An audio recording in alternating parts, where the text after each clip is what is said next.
ကိုဆိုးရဲ့မိတပါဖြစ်တဲ့ဂွမ်ဟဲဘရင်ဟာရက်ဆက်ပြီးသူ့ကိုလှုပ်ကြံမဲ့သူများတာကြောင့်မနှက်စာစားရင်သူ့ရဲ့ငွေစွန်းဟာအယောင်ပြောင်းသွားတာကြောင့်သူ့ကိုလှုပ်ကြံအစိတ်ကတ်တယ်ထင်ပြီးစားတော်ဆက်အစီခံတွေကိုဒေါသထွက်နေပါတယ်။မူမက်ကြီးရောက်လာပြီးဘရင်ကငါရှာခိုင်းထားတဲ့ငါနဲ့တပုံစံနဲ့တူတဲ့လူကိုရှာတွေ့ပြီလားမေးတော့မူမက်ကြီးကအခုတည်းမတွေ့သေးကြောင်းပြန်လည်လျှောက်တင်ပါတယ်။ညီလာခံမှာတော့အမတ်တွေဟာဘရင်ရဲ့ရောက်ဖဖြစ်တဲ့ယူကြောင်ဟိုကိုဘရင်ကိုပုံကန်နဲ့ထင်ပြီးဆွဆွဲကကွက်မြက်ဖို့တောင်းဆိုနေကြစဉ်မူမတ်ကြီးကဒီလိုဆွဆွဲမှုနဲ့တင်အပြစ်ပေးလိုက်မယ်ဆိုရင်ပုဂ္ဂိုလ်ရေးခံစားချက်တွေပါဝင်တဲ့အတနာခံစားတွေများလာပြီးဒါကပိုကြီးမားတဲ့ရှုပ်ထွေးမှုကိုဖြစ်စေမှာပါလို့ထောက်ပြပါတယ်။ထို့အခါအတိုက်အခံအမတ်ဖြစ်သူကဘရင်တစ္ဆခံရဲ့စကားကိုဘာလို့ပုဂ္ဂိုလ်ရေးခံစားချက်ပါတာလဲလို့ပြောနေရတာလဲဆိုတာပြန်လည်ချေပပါတယ်။ဘရင်ကြီးကလည်းသူ့ရဲ့ရောက်ဖကိုအတင်ကွက်မြက်ခိုင်းတဲ့ကိစ္စတွေကြားမှာစိတ်ရှုပ်ကညီလာခံကနေထွက်လာစဉ်အရှိမဝိုင်းဝန်းတောင်းဆိုနေကြတဲ့အစီခံတွေကလည်းဘရင်ရဲ့တွားရလမ်းကိုပိတ်ကအလေးနဲ့ထားစဉ်းစားပေးဖို့တောင်းဆိုနေကြပါတယ်။ဒီမြင်ကွင်းကိုကြည့်နေတဲ့မိပြေကောင်ဟာလူတွေကငါအကိုကိုတတ်ချင်နေကြတာဖြစ်ပြီးငါတည်သွားမှပဲပြီးဆုံးသွားမယ်လို့တိတ်ဆိတ်ပြောနေပါတယ်။ဟာဆုံးဆိုတဲ့လူဟာပြစ်ဒဇာယုံမှာဘရင်ကိုတယော်တဲ့ပြဆက်တွေကပြပြီးတော့အတုံမေဝင်ကြောင်ပြုတ်ကဘရင်နဲ့လည်းရုပ်ချင်းစင်တူပါတယ်။တညသူဟာပြစ်ဒဇာယုံမှာဘရင်ကိုတယော်တဲ့ပြဆက်ကပြနေချိန်ဘရင်ရဲ့ကိုရံတော်ဘုံမူကြီးမြင့်ကဓာတ်ထုံးနေစဉ်နောက်မှရှိတဲ့လူကတားလိုက်ပါတယ်။နောက်တနေ့မနေ့ရောက်တော့ဟာဆုံးဟာအဖမ်းခံလိုက်ရပြီးမူးမက်ကြီးရောက်လာချိန်ခဏနေရင်ဘရင်ကြီးနဲ့တွားတွေ့ရမှာဖြစ်ပြီးမင်းကြီးကမေးလာတဲ့အခါဟုတ်ကဲ့ပါမင်းကြီးလို့ဖြေကရှေ့ရှေ့ပြန်ဖြေဖို့ဖြစ်လာရင်တော့ရှောက်တင်ရမှာစိုးရင်ပေမဲ့ဆိုတာကိုထည့်ပြောဖို့မှားလိုက်ပါတယ်ဒီလိုနဲ့ဟာဆုံးကိုခေါင်းပြန်ဆုပ်ပြီးခေါ်သွားချိန်တစ်သားတိုင်နဲ့တိုက်မိကလဲကျပြီးပြန်အထနောက်ထပ်တိုင်နဲ့တိုက်မိသွားပါတယ်ညရောက်တော့ဟာဆုံးကဘရင်ကြီးနဲ့တွေ့ပြီးဘရင်ကြီးကဟာဆုံးရဲ့မျက်နှာသွင်းမြေကိုတေချာကြည့်ကအပြစ်မှာဘသူမှမရှိနေဘူးလားဆိုတာကိုသင်ပေးနေတဲ့အချိန်ဟာဆုံးကလည်းပြဇက်ကစားလာတဲ့လူပပီဘရင်ရဲ့ပုံစံနဲ့တူအောင်လုပ်ပြနိုင်ခဲ့ပါတယ်ဘရင်ကြီးကညဘက်အဲ့ချိန်မှာမိဖုရားငယ်စီမှာပဲသွားအိတ်ခဲ့ပြီးမိဖုရားငယ်ကဒီလိုမကြာခဏလာတွေ့နေရင်မိဖုရားကြီးကအမျက်ထွက်နေမှာပေါ့လို့ပြောချိန်ငါ့ကိုအေးအေးချမ်းချမ်းအိပ်ပျော်စေတဲ့လူကမင်းတယောက်တည်းရှိတာလို့ပြန်လည်ဖြေကြားခဲ့ပါတယ်ဘရင်ကြီးကအဲ့ချိန်ရောက်တော့သူ့ကိုလှုပ်ကြံတဲ့အိမ်မက်တွေကိုလည်းမမြင်ခဲ့ပါတယ်ဘရင်ရဲ့အခန်းထဲမှာတော့ကလတိကလေးမောအိတ်နေတဲ့ဟာဆုံးကိုမူမက်ကြီးကလာနှိုးပြီးပတ်စံပေးက၃ရက်ကိုတစ်ချိန်ညမထွက်ရခေါင်းလောင်းမြင်ရင်အနောက်ဘက်တကားဝမှာစောင့်နေခိုင်းကဒီနေ့ကိစ္စကိုထုတ်ပြောမိရင်လည်းခေါင်းဖြတ်အသက်ခံရမယ်လို့တွေ့ဝိုက်တဲ့နီးနဲ့ပြောလိုက်ပါတယ်ဒီလိုနဲ့ဟာဆုံးကိုဘရင်ရဲ့ကိုရံတော်ဘူကြီးကလိုက်ပို့ပေးပြီးမနေ့ရောက်တဲ့အခါအပြစ်ပေးတဲ့ယုံမှာညကပြစ်ဒဇာယုံမှာဘရင်ကိုလှောင်ပြောင်ပြီးကားပြခဲ့တဲ့အတွက်ကြောင့်ပပနဲ့ရိုက်ခံနေရပါတယ်ဒီအချိန်အပြစ်ဒဏ်စီရင်တဲ့အမတ်ကြီးကမင်းရဲ့ဒီအပြစ်တွေကိုမင်းလုပ်တဲ့ပြစ်ဒဇာယုံမှာအသက်ရောက်လာတဲ့အပျော်မယ်ငငယ်လေးတယောက်နဲ့လဲလိုက်ရင်ဘယ်လိုလဲလို့ဆိုကညဘက်ရောက်တော့15နှစ်သာရှိသေးတဲ့ကောင်မလေးရဲ့ကာမကိုအတင်းယူခဲ့ပါတယ်ဒါကိုဘာမှမတတ်နိုင်တဲ့ဟာဆုံးကလည်းအာနာတယ်လို့တွတ်ရေရွတ်ကကောင်မလေးကိုအငိုတိတ်ဖို့ပြောလိုက်ပါတယ်တမားတော်ကြီးကမူးမက်ကြီးကိုအစိတ်နည်းနည်းလေးသာပါရင်ဒီချက်လေးတွေကတိဆုံးသွားမှာဖြစ်ပြီးအခုတော့တကောင်မှမသိသေးတာကြောင့်ဒါဟာအစိတ်မဖြစ်နိုင်မှန်းပြောပြနေပါတယ်ဒီအခါမူးမက်ကြီးကအစိတ်မဟုတ်ရင်ငွေစွန်းရဲ့အယောင်ကဘာလို့ပြောင်းသွားတာလဲဆိုတော့တော်ဝင်မိဖို့ဆောင်မှာစားအစားဝါးစားကိုအစားထိုးအသုံးပြုခဲ့တာကြောင့်ဝါးစားမှာပါတဲ့တန်တက်ကဇုံးကိုအယောင်ပြောင်းသွားစေတာပဲဖြစ်ပါတယ်ဒီအကြောင်းတွေကိုမူးမက်ကြီးကဘရင်ကိုရှောက်တင်ကဘရင်ရဲ့ရောက်ဖတော်ကလည်းပုံကသူမဟုတ်ကြောင်းထပ်မံရှောက်တင်နေပါတယ်ညဘက်ရောက်တော့မူးမက်ကြီးကနန်းတွင်းကလူလာဆင့်ခေါ်တာကြောင့်လိုက်သွားချိန်ဘရင်ကြီးကအဲ့ရပေါ်မှာလဲလောင်းနေတာကိုတွေ့လိုက်ရပါတယ်တမားတော်ကြီးကလည်းဘရင်ကအစိမ့်မိတယ်လို့ယူဆရပြီးတော့အခုတော့ဘာမှတတ်အပ်မပြောသေးနိုင်ကြောင်းတခုခုဖြစ်လာရင်တိုင်းပြစ်ကပ်ပေအတွက်ကြိုတင်ပြင်ဆင်ထားရမယ်လို့ပြောပါတယ်ဒီကိစ္စကိုဘသူသိသေးလဲလို့မေးတဲ့အခါအခုထိမိမဆိုးနဲ့တမားတော်ကြီးသာသိပြီးဒီကိစ္စကိုအပြင်ကိုမပေါက်ကြစေဖို့ဘရင်သာနှက်ရဆန်သွားရင်တမားတော်ကြီးရဲ့အသက်လည်းမြဲမှာမဟုတ်တာကိုပြောခဲ့ပါတယ်ပြီးတော့ကိုရန်နယ်ဘုံမူကိုဟာဆွန်းကိုအမြန်သွားခေါ်စီပြီးတမားတော်ကြီးကတော့ဘရင်ကြီးကိုဂီဆန်းစာဖះเจ้าစီရွှေ့ဖို့ပြောလိုက်ကမင်းကြီးနေမကောင်းမလားမချင်းဒီကိစ္စကိုလျှို့ဝှက်ထားမှာဖြစ်ပါ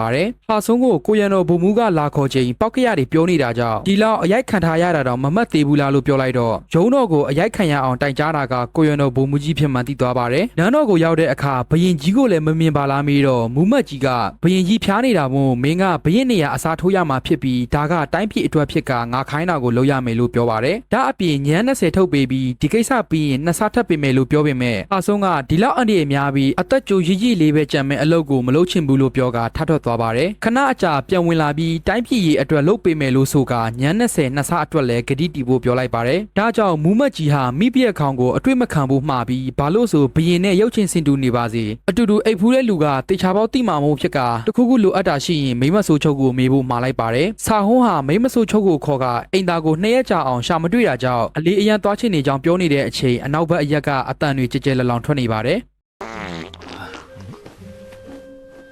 ခဏအကြာအစီခံတွေရောက်လာပြီးကျင်ကြီးစိုးမို့အတွက်ခက်ကိုချပေးကအစီခံတယောက်ကအယူတည်ပေးနေချိန်ဟာဆွန်းကဘာလို့နေတာလဲမထွက်သွားဘူးလားလို့မိကမောင်းထုတ်နေပါတယ်မောင်းထုတ်ပေမဲ့လည်းထွက်မသွားတာကြောင့်အနာကတ်သွားချိန်ကိစ္စကထိတ်ဝါရောက်နေပြီးမို့ခွက်ပေါ်မှာထိုင်လိုက်ချိန်ကျင်ကြီးတွေထွက်ကျသွားပါတယ်ဒါကြောင့်အစီခံမလေးကဝမ်းမြောက်ဂုဏ်ယူအပ်ပါတယ်လို့ပြောချိန်အနောက်ကတကားပွင့်ကအစီခံအများပြားကလည်းဝမ်းမြောက်ဂုဏ်ယူတယ်လို့ပြောနေကြပြီးမစင်တွေကိုတုတ်ဖို့အတွက်ဘိုးဆာကိုအစီခံမလေးတယောက်ကယူလာချိန်အသေးအတန်တားနေပါတယ်မနက်ခင်းနိုးလာတော့လည်းမျက်နှာတစ်ဖို့အတွက်အစီခံမလေးတွေကရေယူလာပေးချိန်ဟာဆွန်းကတောက်ရည်ထင်ပြီးတောက်ချလိုက်ပါတယ်ဒီအချိန်မိမဆိုးကြီးကခေါင်းခပြတော့အကုန်လုံးတောက်ရမယ်ထင်ပြီးကြံနေတဲ့ရေကိုကုံအောင်တောက်ပစ်လိုက်ပါတယ်ဟာဆွန်းရဲ့ကျင်ကြီးတွေကိုမနက်ခင်းတိုင်းတော်ဝင်ဆေးကူးဆောင်ကိုပို့ပြီးတမားတော်ကအနံ့ကိုခံအရသာကိုစမ်းကဘရင်ရဲ့ကျမ်းမာရေးကောင်းမကောင်းကိုစစ်ကြရပါတယ်ပြီးတော့တရက်ကို2ကြိမ်ထမင်းစားရကမစားခင်အစိတ်ပါနေသလားဆိုတာအစီခံတယောက်ကစစ်ပေးပြီးဟာဆွန်းကရှိသမျှဟာတဲ့အကုန်လုံးကိုစားနေချိန်အပြူတော်တွေကတော့မျက်နှာပြက်နေကြပါတယ်လမ်းလျှောက်ထွက်လာချိန်ငါကစားတဲ့နေရာမှာတော့မရှုံးတဲ့လူလိုရေရွတ်ကမိမဆိုးကြီးကဘရင်စားပြီးကြံတဲ့အကြံကိုတော်ဝင်စားဖို့ဆောင်ကနန်းတွင်းသူတွေကစားရတာဖြစ်တာကြောင့်ဟာဆွန်းကအကုန်စားလိုက်တဲ့အတွက်စားဖို့ဆောင်ကလူတွေအကုန်လုံးတဏီကုန်ငတ်နေကြတော့မှာဖြစ်ပါ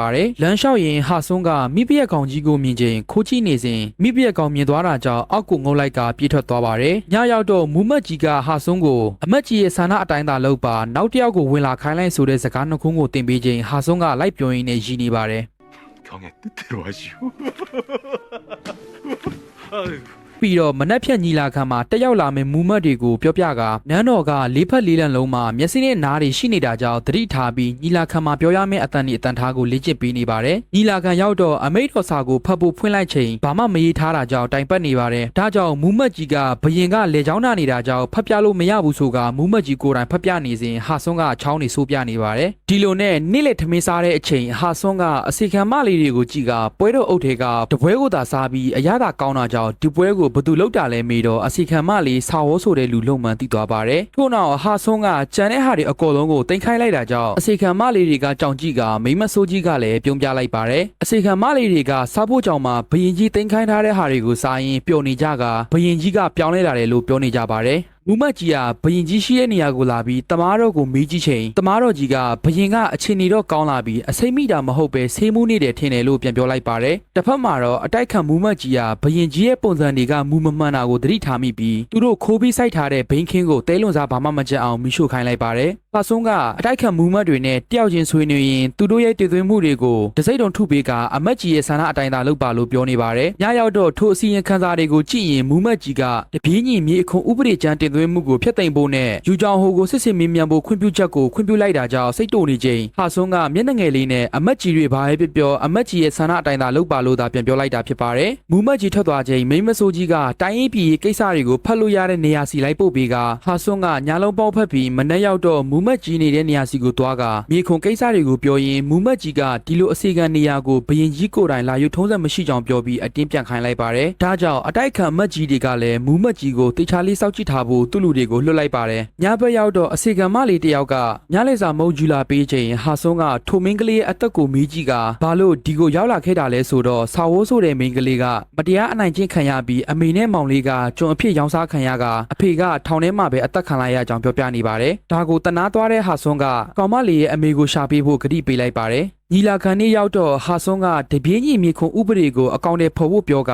မတရားလက်စားထားတဲ့အမှုတွေကိုဖော်ထုတ်ပြီးတိမ့်ယူထားတဲ့စံဒီနဲ့အဝတ်ထည်တွေကိုပြည်သူတွေစီကိုပြန်ပေးဖို့အမိန့်ထုတ်လိုက်ပါတယ်ညီလာခံပြီးလို့ဘရင်နန်းဆောင်ပြန်ရောက်တော့ဟာဆွန်းကမျက်နှာငယ်လေးနဲ့ထိုင်နေချိန်မူမတ်ကြီးကကိုယ့်တဘောနဲ့တိုင်းရေးပြည်ကိစ္စတွေကိုစီမံခန့်ခွဲနေတဲ့အပေါ်ဆူနေတဲ့အချိန်နန်းတော်ထဲမှာဘရင်နဲ့အစီကံလောက်တော့ခွဲခြားရအောင်လို့ပြောတာကြောင့်မူမတ်ကြီးကထားရိုက်ဖို့ရွယ်လိုက်ပါတယ်ညဘက်ရောက်တော့မိဖုရားကောင်ကြီးလာတွေ့တဲ့အခါဟာဆွန်းကအတွေ့မခံတာကြောင့်သူ့အကိုကိုမလွတ်ပေးရင်ကိုယ့်ကိုတတ်သိမယ်လို့ပြောကဓာတ်ထုတ်ပြီးလက်ဘင်းပေါ်တင်လိုက်တာကြောင့်ဟာဆွန်းကအတင်းချုပ်ကလွတ်ပေးမယ်လို့ကတိပေးလိုက်ပါတယ်မနက်ဘက်ရောက်တဲ့အချိန်မှာဟာဆွန်းကမိဖုရားကောင်ရဲ့အကိုကိုဖမ်းချုပ်စစ်ဆေးနေတဲ့နေရာကိုသွားကသူ့ကိုပုံကံဖို့လုပ်ခဲ့သလားလို့မေးချိန်တကယ်မလုပ်ခဲ့ပါဘူးလို့ပြန်ပြောတာကြောင့်လွတ်ပေးလိုက်ဖို့အမတ်ကြီးတွေကိုပြောလိုက်ပါတယ်အမတ်ကြီးတွေကလည်းဘရင်အမိတ်ကိုမလွတ်ဆန်နိုင်ပဲလွတ်ပေးလိုက်ပေမဲ့စိတ်ထဲမှာတော့တိတ်မကြည်နေပါဘူးဘရင်လမ်းလျှောက်ထွက်ချိန်အနောက်ကပါလာတဲ့အထင်းတော်တွေကိုတယောက်တည်းနေရှင်တယ်လို့ပြောကပြန်လွတ်လိုက်ချိန်တက်တော်ဆောင်ဘုံမူကကြံနေတာကြောင့်ပြန်ခိုင်းတဲ့အခါဒါကနန်းတော်ရဲ့စီးမင်းနဲ့မကိုက်ညီပါဘူးလို့ပြန်ပြောပါတယ်ဒါကြောင့်ဟာဆွန်းကသူ့ရဲ့ဖက်နှက်ကိုကန်ထုတ်လိုက်တော့တက်တော်ဆောင်ကပြေးသွားကောက်ချိန်ဟာဆွန်းကတယောက်တည်းမိဖုရားကောင်ရှိတဲ့နေရာကိုထွက်လာပါတယ်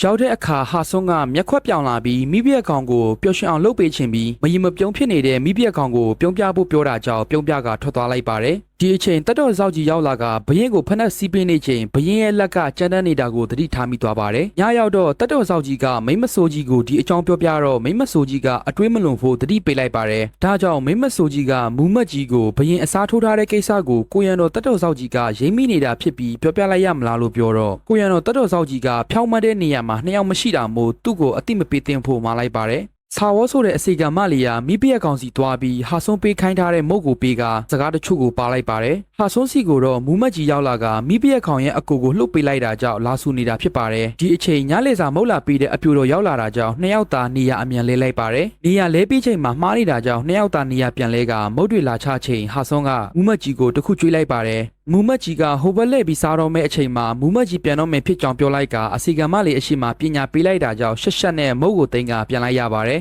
ဟာဆွန်းကစာဝေါ်ဆိုတဲ့အစီကံမလေးကိုမိဖက်ကောင်ကြီးကဘာပြန်ပြောလိုက်သေးလဲဆိုတော့ညမထွက်ရခေါလောင်တီးရင်နောက်ဖေးဥယျာဉ်စီလာဖို့မှာလိုက်ပါတယ်ဒါကြောင့်စာဝန်းကစာကြီးတိုင်းမှာမိဖက်ကောင်ကိုပြောဖို့အတွက်တော်ကီတွေကိုအလွတ်ကျက်ကချိန်ထားတဲ့စီကိုတွားချိန်လှုပ်ရန်သွားတဲ့အကွက်ကိုကိုရန်တော်ဘူကြီးကတွေးလိုက်တာကြောင့်ပြစ်ဒစာယုံမှာကားပြဖြုတ်ပြေးတဲ့လူဖြစ်မှန်တန်တရားဝင်မိသွားပါတယ်ဟာဆွန်းကမိဖက်ကောင်ကိုစာပေလွှာတွေကတော်ကီတွေဖတ်ပြနေချိန်ကိုရန်တော်ကြီးကဓာတ်ထုတ်ကဒီလူကဘရင်အစ်စ်မဟုတ်ကြောင်းပြောပါတယ်ဒါကိုဒေါသထွက်သွားတဲ့မိဖက်ကောင်ကဘရင်ကြီးကိုဓာတ်နဲ့ရွေတာကပုံကမှုမြောက်တယ်ဆိုတော့ကိုရန်တော်ကြီးကသူသာဘရင်အစ်စ်ဆိုရင်ကျွန်တော်ဒီမှာပဲဓာတ်ခိုက်ပြီးအတိခံလိုက်မယ်လို့ဆိုပါတယ်ဒါကြောင့်မိဖက်ကောင်ဟာငါရဲ့ခန္ဓာကိုယ်ပေါ်မှာလက်တဲ့အရွယ်အနီးစက်လေးရှိတယ်ဘယ်နေရာမှာလဲဆိုတာမေးတော့ဟာဆွန်းကသူတစ်ခါမြင်ထားရတဲ့ဘယ်ဘက်ရင်အောင်ဘက်မှာလို့ပြောပြလိုက်ချိန်မှန်သွားတာကြောင့်ကိုရန်တော်ကြီးကကွက်မြတ်တော်မူပါဆိုပြီးတောင်းပန်ပါတယ်ဘရင်ကြီးတတ်တော်ရကြောစီပါစီလို့ပြောကကိုကိုတက်တည်တော့မဲ့အချိန်ဟာဆွန်းကအနောက်ကရိုက်လိုက်တာကြောင့်တတိလစ်ပြီးရေကန်ထဲကျသွားပါတယ်ပြန်နိုးလာတော့ပဲဆက်မြုပ်ကိုစားဖို့စာဝိုးလေးကိုမှာခဲ့ကဟာဆွန်းနဲ့တွေ့ချိန်မင်းရဲ့တစ္ဆာပြမှုကဘာလဲလို့မေးတော့မင်းကြီးရဲ့လေပင်ပေါ်ဓာတ်တင်မိတဲ့အတွက်ကြောင့်ပါလို့ပြန်ဖြေလိုက်ပါတယ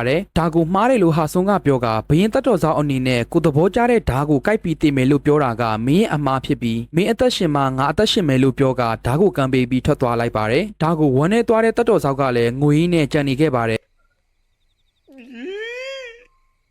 ဘရင်အစ်စ်ဖြစ်တဲ့ဂွန်ဟဲကတတိယလာပြီးအနားမှာရှိနေတဲ့မူးမတ်ကြီးကိုငါဘယ်လောက်ကြာအောင်ဒီမှာရှိနေတာလဲမေးတော့မနှက်ဖြန့်ဆိုနှစ်ပတ်ပြည့်ပြီလို့ပြန်ဖြေလိုက်ပါတယ်ထို့နောက်မီးလောင်ပြီးကြံနေခဲ့တဲ့ဘိန်းပင်အပိုင်းစာတွေကိုဘရင်ကြီးကိုပြကဒါကဘရင်ကြီးကိုမူးဝဲအောင်လုပ်ခဲ့တဲ့အရာဖြစ်ပြီးဒီနောက်ကွယ်မှာအတိုက်ခံအမတ်တို့ရှိနေကြောင်းပြောပြလိုက်ပါတယ်မူးမတ်ကြီးကနန်းတော်စီကိုပြန်သွားကြအောင်ဆိုတော့ဘရင်ကမသွားသေးပဲဖြည်းဖြည်းချင်းစုံစမ်းကအခုသူပြန်တတိယလာပြီဆိုတော့သူ့နေရာအစားထိုးထားတဲ့ဟာဆွန်းကိုရှင်းပစ်ဖို့ပြောလိုက်ပါတယ်ဘာလို့ဆိုမျိုးရိုးနေတဲ့တယောက်ကဘရင်ပလင်ပေါ်မှာထိုင်ခဲ့တာဖြစ်တဲ့အတွက်ကြောင့်အသက်ရှင်ခွင့်ပေးမထားလို့တဲ့အတွက်ကြောင့်ပဲဖြစ်ပါတယ်ကိစ္စဆွေးနွေးနေတဲ့အချိန်မူးမတ်ကြီးနောက်ကိုနောက်ရောက်ခံလိုက်နေတဲ့အတိုက်ခံမက်ရဲ့လူကတိသွားပြီးဘရင်နှစ်ပါးဖြစ်နေမှန်တိသွားကြပါတယ်ညီလာခံနေ့ရောက်တော့အတိုက်ခံမူးမတ်ကြီးတွေကမိဖက်ကောင်ကိုနန်းချပေးဖို့တောင်းဆိုနေကြပါတယ်ဘာလို့ဆိုပြဿနာအလုံးစုံရဲ့အလဲဘိုမှာမိဖက်ကောင်ကိုအကာအကွယ်ယူထားတဲ့မင်းဆွေမင်းမျိုးတွေရှိနေတာဖြစ်ပြီးအိမ်ရှိဆန်လောင်းကိုလွှဲထားရတဲ့ကိုလုတ်တော်ကိုမိဖက်ကောင်နေတဲ့နေရာကိုပေးဖို့အတွက်ပြောနေချိန်ဟာဆွန်းကအာယုံနောက်ပြီးအပြင်ထွက်လာလိုက်ပါတယ်အပြင်ရောက်တော့မိဖက်ကောင်ကိုနန်းရှာဖို့တောင်းဆိုနေကြတဲ့အစီကံမူမတ်တွေကိုငါက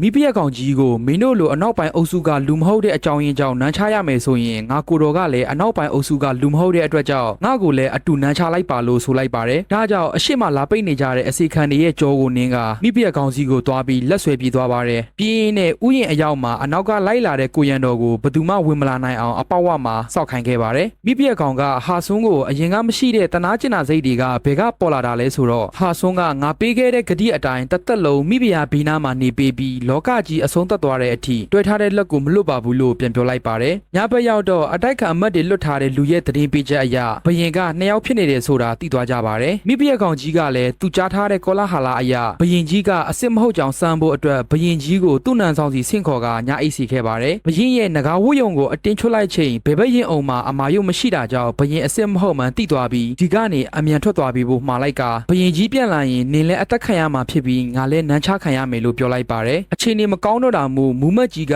ဟာဆွန်းကိုမတက်ရက်ပဲဒီကနေအမြန်ဆုံးထွက်သွားဖို့ပြောတဲ့အခါဟာဆွန်းကဂတိတစ်ခုပေးထားတာကိုမှတ်မိသွားလို့မသွားနိုင်ဘူးဖြစ်ကြောင်းပြန်ပြောပါတယ်ထိုအခါမူမတ်ကြီးကညန်း20ကိုနှစ်ဆကိစ္စထင်ပြီးထုတ်ပြီးချိန်စာဝေါ်လေးကိုခေါ်ကငါကဒီမင်းကလေးရဲ့အမေကိုကူရှာပေးမယ်လို့ဂတိပေးထားတာကြောင့်ငါကိုစားဒီမင်းကလေးရဲ့အမေကိုကူရှာပေးရန်အမိတ်ပေးလိုက်ပြီးစာဝေါ်လေးကိုလည်းသူ့ရဲ့ပတ်စံတွေကိုထုတ်ပေးလိုက်ပါတယ်မင်းကလေးထွက်လာချိန်အ ထိန်းတော်ကြီးကအရှိမစောင့်နေကမနှက်ကြရင်ဘရင်ကိုဆက်သားမဲ့မနှက်စာထဲမှာဒီထဲကအရာတွေကိုထည့်ဖို့ပြောလိုက်ကအထုပ်တစ်ခုကိုပေးလိုက်ပါတယ်မိဖုရားကောင်ကဟာဆွန်းကိုခေါ်တွေ့နေပြီးဘာလို့ငါရဲ့အကူကိုလှုပ်ပေးခဲ့တာလဲဆိုတော့ဒီလိုလုပ်ရင်မိဖုရားကောင်ရဲ့မျက်နှာကအပြုံးတွေကိုတွေ့ရမှာဖြစ်ပြီးမနှက်ဖြက်ညလာပြကြရင်ဒီကနေထွက်သွားမယ်လို့ပြောကစတိုးလေးကိုလက်ဆောင်ပေးလိုက်ပါတယ်မနက်ဘက်ညီလာခံမှာတော့ဂျိုဆွန်းနဲ့တတမရေးရတိဆောက်ထားတဲ့မေနိုင်ငံကနေတောင်းဆိုထားတဲ့ဟာတွေကိုမူမတ်ကြီးကဘရင်ကိုတင်ပြနေပါတယ်အတိုက်ခံအမတ်ကြီးရဲ့ဆန္ဒအရာဆက်သားမဲ့ဘဏ္ဍာတော်တွေစစ်တဲ့တော်2000နန်းတွင်းသူအယောက်40အပါအဝင်တခြားသောအရာတွေကိုဖတ်ပြနေစဉ်ဟာဆွန်းကစိတ်တို့က